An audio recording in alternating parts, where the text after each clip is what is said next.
বাংলাদেশ ক্রিকেটে ৩ ফরম্যাটে ৩ অধিনায়ক হলেও ড্রেসিং রুমে তার কোনো প্রভাব পড়ে না বলে জানালেন ওয়ানডে ক্যাপ্টেন মেহেদী হাসান মিরাজ। দলের প্রয়োজনে সকলের সাথে পরামর্শ করলেও নিজের মন যেটা বলে সেটিকে প্রাধান্য দেন তিনি।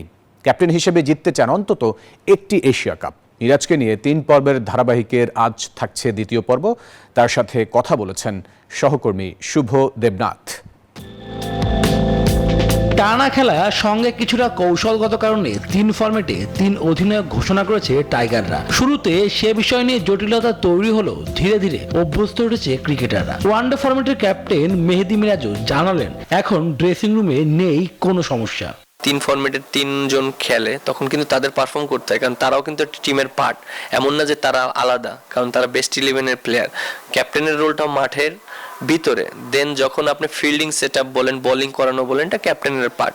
যখন আপনি ব্যাটিং করবেন তখন কিন্তু ক্যাপ্টেনের আর কোনো রোল নেই, তখন কিন্তু ইন্ডিভিজুয়ালি ব্যাটিংটা কিন্তু নিজেরই করতে হয়। আর এন্ড অফ দ্য ডে আপনার কেরিয়ারে কিন্তু নিজেরই রান যোগ হবে। সো আমি যদি ক্যাপ্টেন না থাকি, আমি যদি বোলিং করি 5 উইকেট পাই, আমার কেরিয়ারে যোগ হচ্ছে, ব্যাটিং করলে আমার কেরিয়ারে যোগ হচ্ছে। সো এখানে কোনো এরকম না যে আমি ক্যাপ্টেন বা ও পারফর্ম করছে না, এরকম কোনো কিছু না। মানুষজন যেটা জানে বা অনেকে অনেক কথা বলে, এই জিনিসটা কিন্তু ঠিক না। ক্যাপ্টেন হিসেবে এখন পর্যন্ত নিজের অবস্থান তৈরি করতে পারেননি মিরাজ। 12 ম্যাচে তার নেতৃত্বে জয় মাত্র 3টিতে। এসব নিয়ে উঠে আসা সমালোচনা নিয়েও কথা বলেন তিনি। আমরা অনেক সময় অনেক কিছু ডিসিশন নেই, আবার আপনারা যারা আছেন অনেক কিছু দেখেন, বাট জিনিসটা হলো কি, এখানে অনেক সময় মিসকমিউনিকেশনটা অনেক ইম্পর্টেন্ট হয়।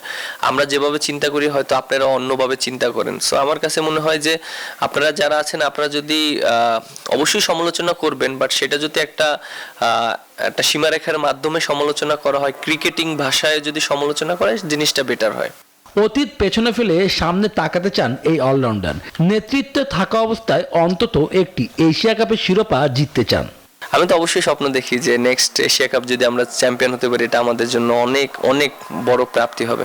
ওয়ানডে র্যাঙ্কিংয়ে বাংলাদেশের অবস্থান 10 নম্বরে। সেরা 8-এ না থাকতে পারলে আগামী বিশ্বকাপে সরাসরি খেলা হবে না দলটি। এই ফরম্যাটের ক্যাপ্টেন জানালেন সবাই পারফর্ম করলে কাজটি অনেক সহজ হয়ে যাবে। শুভ দেবনাথ, নিউজ 24, ঢাকা।